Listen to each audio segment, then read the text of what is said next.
Gure ametsak eskualdean hitzetako tren geltoki busti edo portu zikinen kaietan urrantzen zirenak ziren.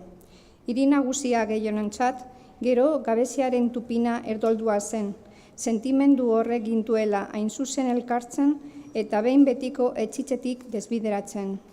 Lanaren ukateak mugimenduaren jarraipena itxura zezakeen, baina ez zuen ametsaren kidetasunarekiko inongo loturarik.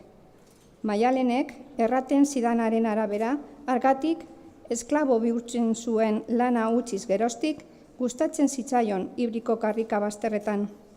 Itsasertzak irudikatuz, debaldeko kaseta eta paperak sakar ontzietarik salbatzen aritzea.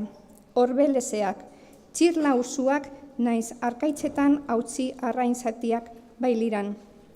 Morizorrez abenidako larun bat goizeko merkatuan erosi mimbrezko sarea erabiltzen zuen horretarako, eta eguna bukatzean usta ona zitzaiola berretzirik, 7:04 gutxitan lantokira zetorkidan, hitz egin lehiaz anpatua. Humanoetan, nire humanitateari buruz dudalatzak nuskan arren, bere interlokutore bakarra omen nintzen.